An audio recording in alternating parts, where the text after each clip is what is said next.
Bom dia, seja muito bem-vindo.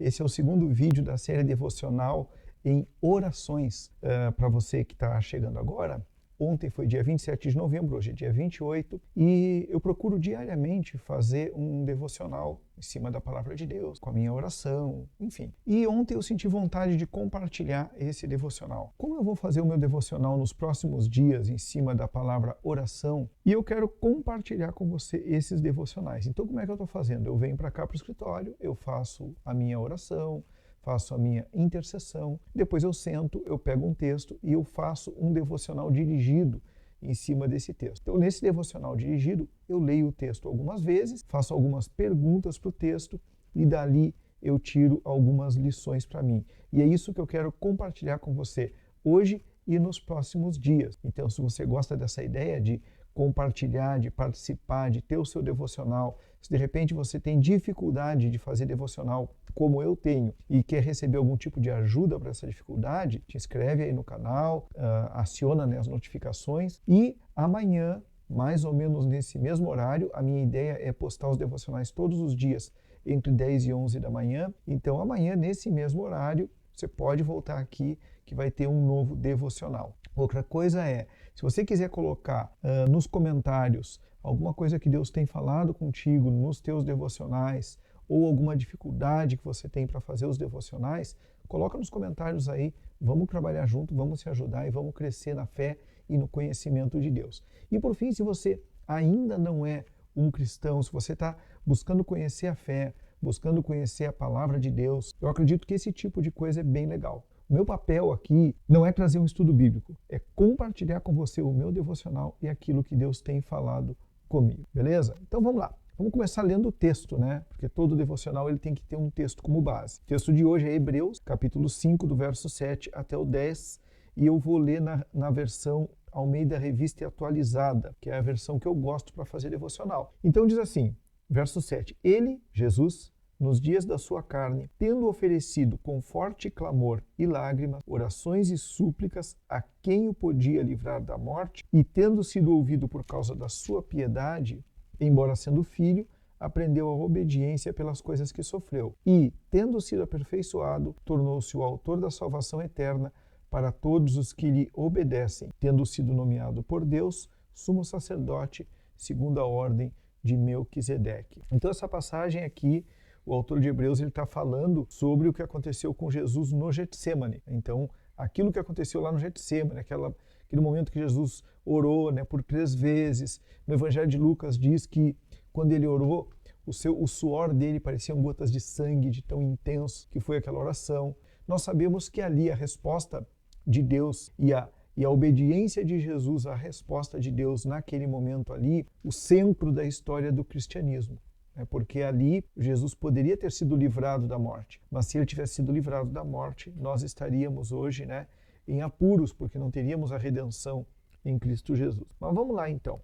Eu quero compartilhar algumas anotações que eu fiz aqui. Então a gente sempre faz perguntas para o texto. E a primeira pergunta que eu faço para o texto é quem está envolvido na passagem. Então o protagonista aqui na passagem é Jesus. O autor de Hebreus está falando daquele momento do Getsêmani, como eu disse, e ele está falando de quem? Ele está falando de Jesus. E aqui tem uma expressão interessante, que a Almeida traz, que é nos dias da sua carne. Ou seja, se existiram os dias da sua carne, ou os dias em que Jesus estava conosco aqui na terra, os dias em que Jesus estava caminhando como homem, comendo como homem, se relacionando com seus discípulos como homem, como ser humano, esses são os dias da sua carne, os dias da encarnação de Jesus, os dias em que Jesus estava entre nós. Se existe esses dias, nós precisamos entender que por trás dessa expressão aqui existem outros dias.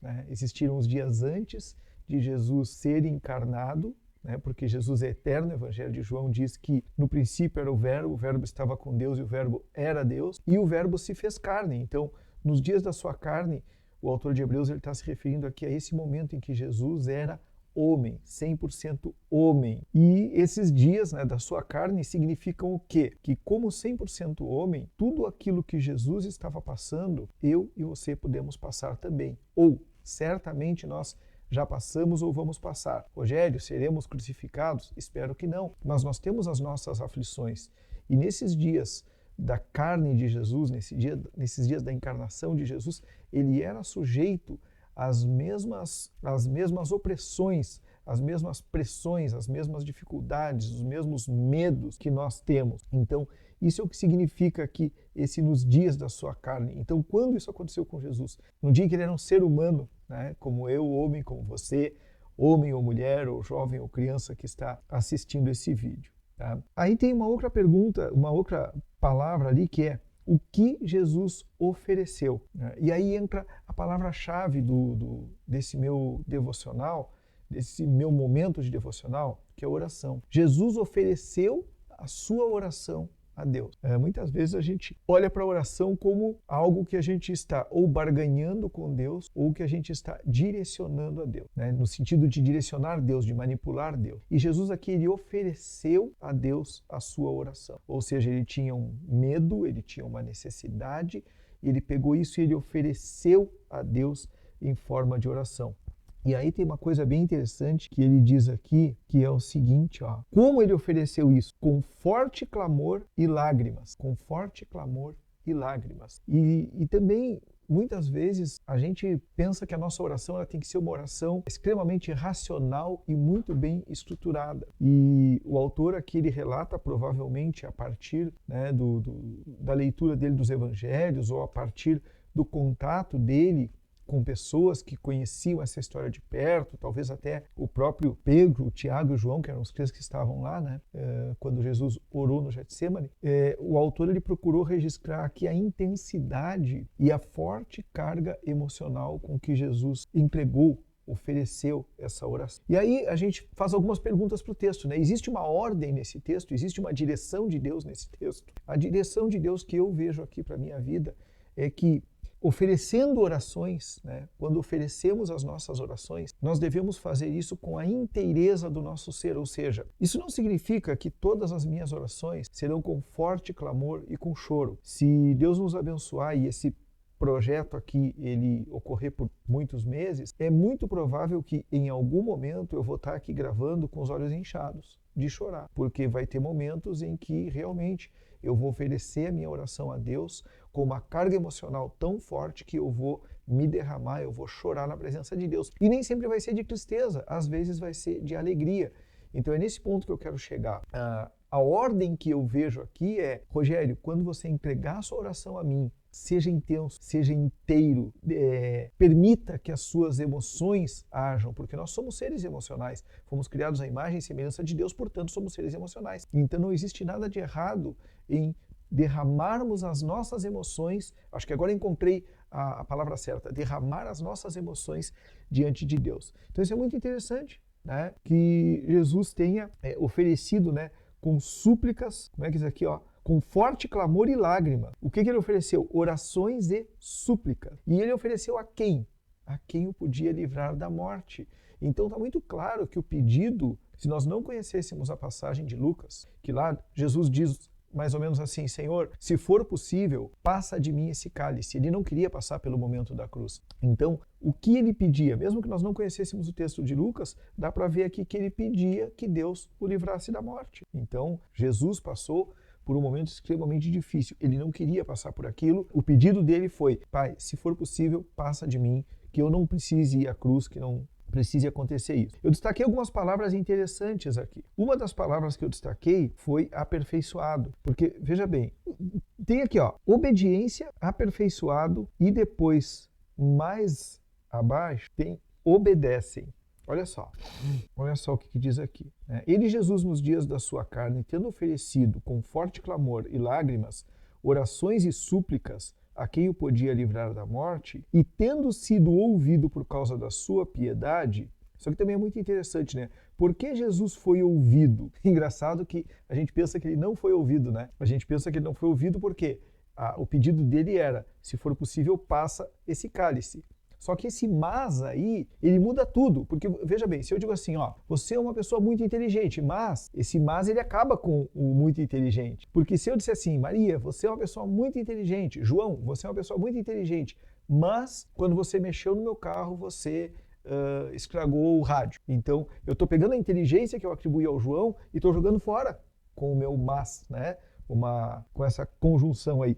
Então, olha só o que ele diz aqui, ó. Ele, Jesus, nos dias da sua carne, tendo oferecido com forte clamor e lágrimas, orações e súplicas a quem o podia livrar da morte, e tendo sido ouvido por causa da sua piedade, tá? O que significa piedade? Piedade é uma intenção, né, de agradar a Deus. Então, quando ele disse assim, Pai, se for possível, afasta de mim esse cálice, mas que seja feita a tua vontade, a vontade de Deus está acima do passe e o cálice. Então, Jesus foi ouvido, porque a vontade de Deus foi cumprida, a vontade de Deus foi feita, né? Foi executada. E a vontade de Deus era que Jesus fosse à cruz para a minha salvação e para a sua salvação. Então, olha que maravilha, né?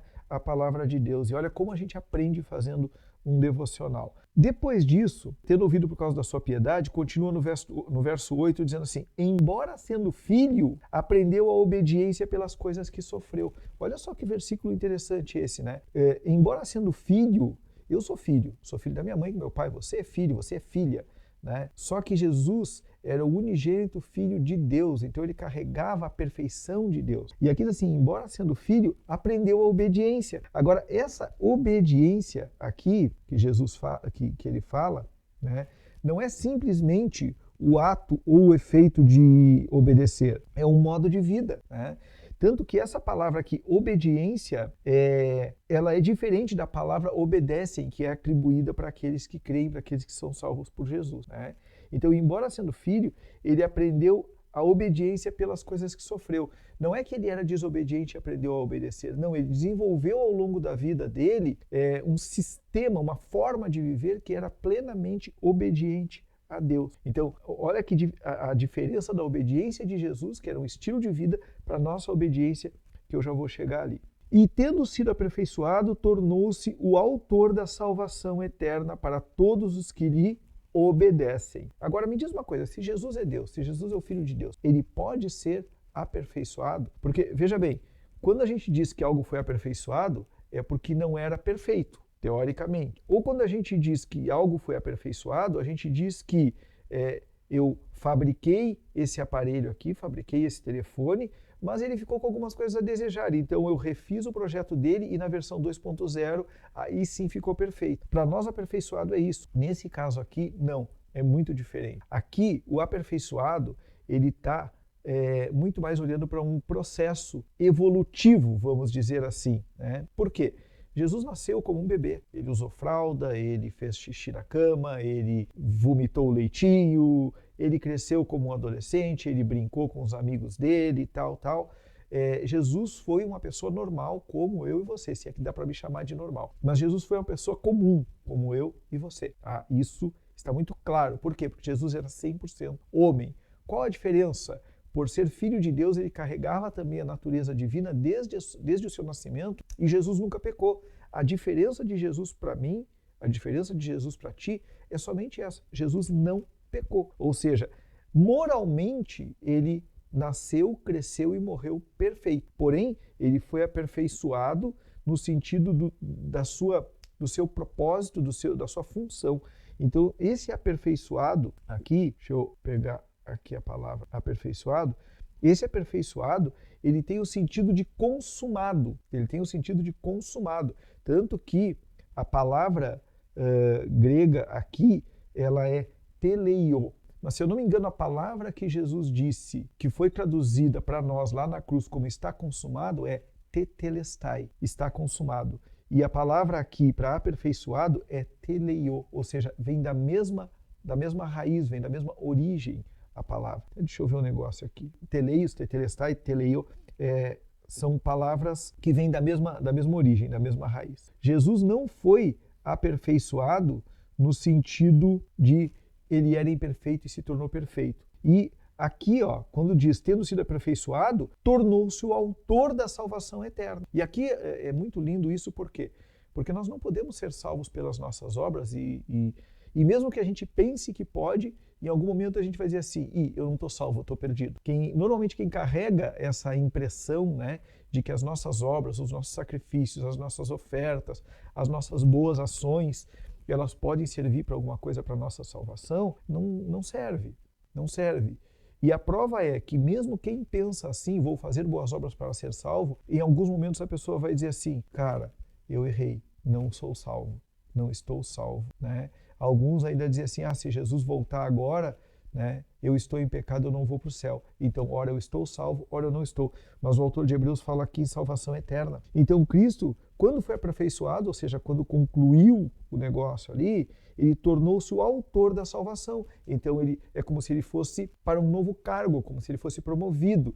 Jesus ali com os discípulos era o mestre, o rabi, era aquele que ensinava, era aquele que curava, que ressuscitava mortos, curava leprosos e ensinava a respeito do reino de Deus. No momento em que ele foi aperfeiçoado, que ele morreu na cruz por mim e por ti, e que ele subiu aos céus, né? Morreu na cruz por mim e por ti, para ele pagar o preço dos nossos pecados. Depois, quando ele foi para os céus, né? Para que ele desfrute da vida eterna com Deus e nos conceda a vida eterna, aí ele deixou de ser o mestre, o rabi, né? E passou a ser o autor da salvação. E essa salvação, ela é eterna. Então, se é eterna, você não está salvo hoje e perdido amanhã, desde que a sua salvação esteja descansada em Cristo, que o objeto da sua salvação seja Jesus o Cristo, Jesus, o Filho de Deus, que morreu na cruz e que ressuscitou e foi levado aos céus dias depois. Salvação de quem? De todos aqueles que lhe obedecem. Aí o obedecer de Cristo, que era um estilo de vida, ele se torna diferente do nosso obedecer, que é uma resposta a um chamado. Então, vamos pensar assim, você está na sua casa e alguém bate na porta, toca a campainha. Você automaticamente, você não vai pensar, você vai até a porta e vai ver quem é. Ou seja, existe um chamado e existe uma resposta quase natural a esse chamado. Então, a nossa obediência, diferente da obediência de Cristo, que é um estilo de vida, essa é a palavra mais, a obediência de Cristo é um estilo de vida. O estilo de vida de Cristo era obedecer ao Pai. Então, a nossa obediência, ela é diferente, ela é uma resposta a um chamado. Então, tendo sido aperfeiçoado, tornou-se o autor da salvação eterna para todos os que lhe obedecem, para todos os que respondem ao seu chamado, vez após vez. Porque um porteiro, todas as vezes que alguém bater na porta, ele vai até a porta, ele vai responder a esse chamado. Então, essa obediência é que Cristo espera de nós para que a salvação dele, que é perfeita, que é suficiente, se realize, se cumpra na nossa vida. Olha quanta coisa eu aprendi nesse devocional. Tendo sido nomeado por Deus, sumo sacerdote segundo a ordem de Melquisedeque. Então, aqui eu não vou me deter, né, porque aí a gente já vai ter que voltar lá em Gênesis, lá em Abraão e tal, para entender quem é esse Melquisedeque, né? E o que importa é que Cristo, ele é o nosso sumo sacerdote, ele é o meu e o seu sumo sacerdote. Agora, olha só que interessante, né?